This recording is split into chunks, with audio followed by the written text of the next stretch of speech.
Hey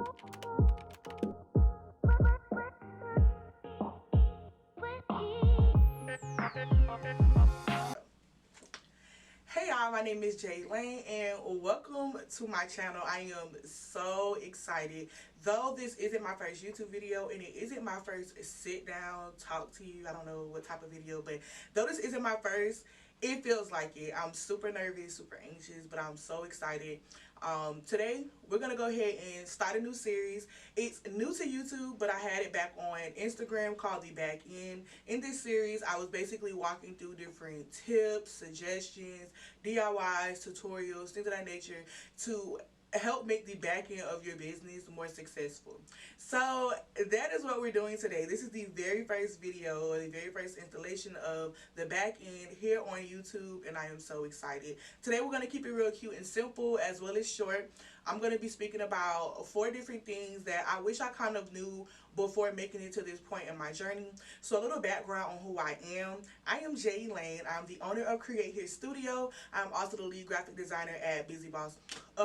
Lead graphic designer at Get Branded Co. Let me tell y'all, I'm not doing a lot of editing in this video, so if I mess up, y'all are going to get the most authentic and genuine version of this YouTube video, okay?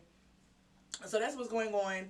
But yeah, I am the lead graphic designer of Get Branded Co. I also started Digital Funds Academy, which formerly was known as Busy Boss Academy. Digital Funds Academy and Hello Digital Funds is an online learning community for creatives, and I also sell pre-made templates, pre-made websites, graphics, all of that stuff. I'm also starting Black Pics, which is a stock image company for Black and brown people, as well as the host of PS I Love Me Too. So as you can tell, I have a lot going on, so I have a lot to talk about. But to keep it short and simple, I'm only going to give you 4 things that I wish I would have known up until this point of my journey, things I would have taken into consideration in the beginning, things that I pretty much wish people would have told me from the beginning. So I have my handy dandy cue cards, and we're going to go ahead and get started. I want to put them in order. Perfect. So the very first thing that I wish I'd known when I was starting my entrepreneurship journey. So again, I started entrepreneurship back in, I want to say like 2012. 2015, when I graduated high school, is when I really began to take it serious. But 2012 is when I really realized that, okay, I have this creative ability, I can do something with it.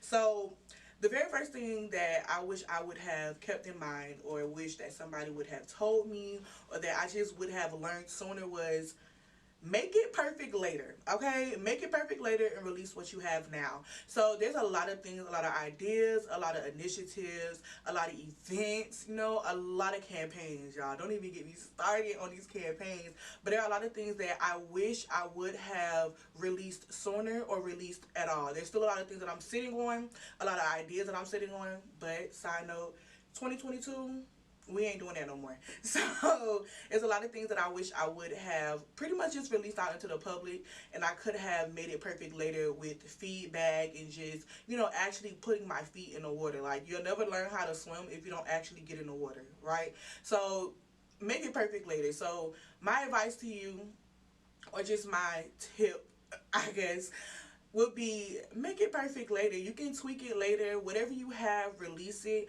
Don't sit on something so long that you deprive somebody else from experiencing it. So make it perfect later and release what you have now.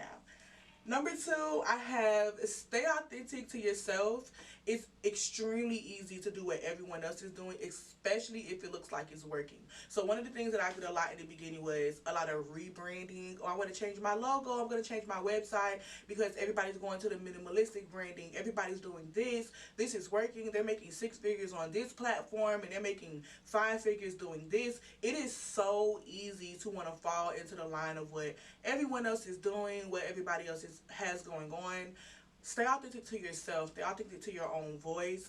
Stay authentic to the things that you came into the journey wanting to do. I know for me, my major thing was just being an open book, you know, being colorfully creative.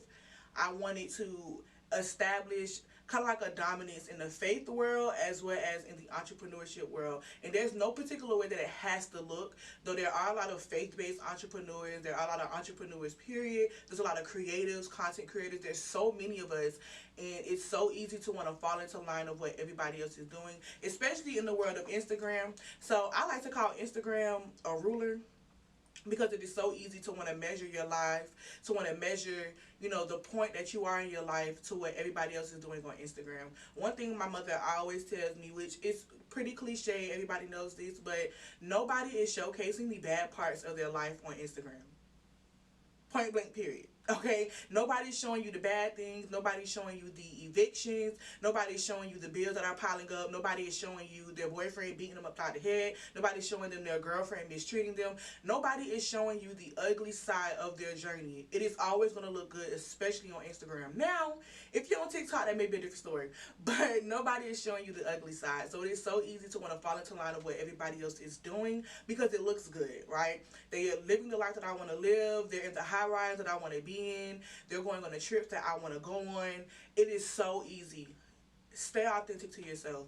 In the beginning, and oftentimes, I'm not even gonna flex y'all. I have moments where I kind of forget who I am, who God called me to be in this journey as an entrepreneur, and it's so easy to want to like revert to what everybody else is doing because that's what's working, that's what's popping, that's getting the real views, that's getting the TikTok views. Everybody's hopping into this live because that's what's working for them.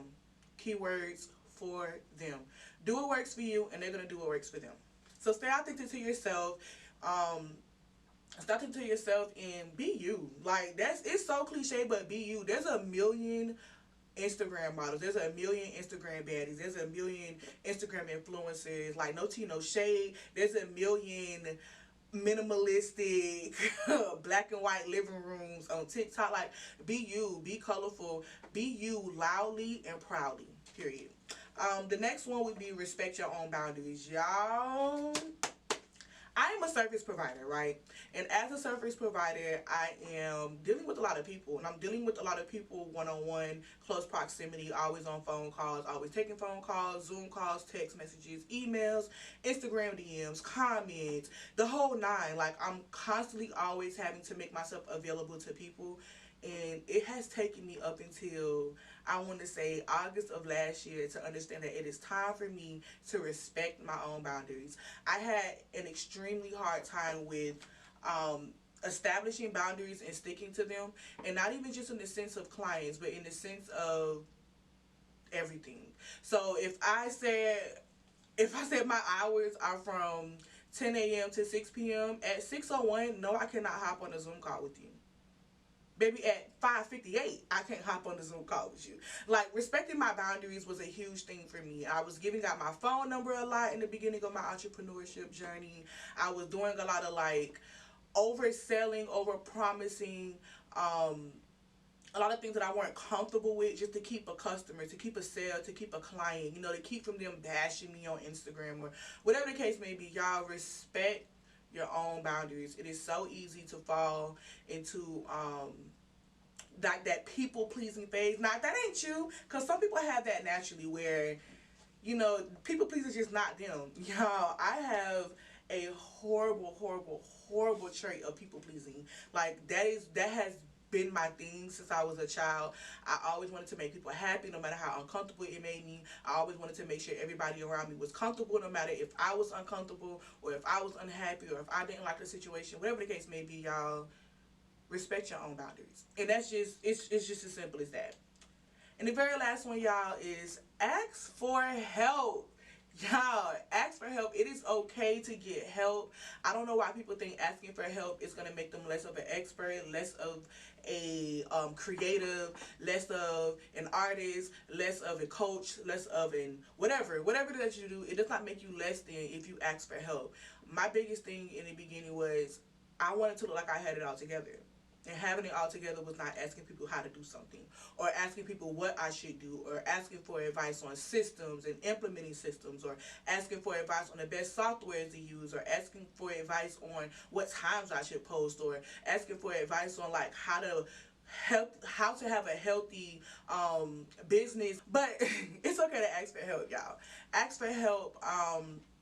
no matter what it is, even if it doesn't have anything to do with entrepreneurship.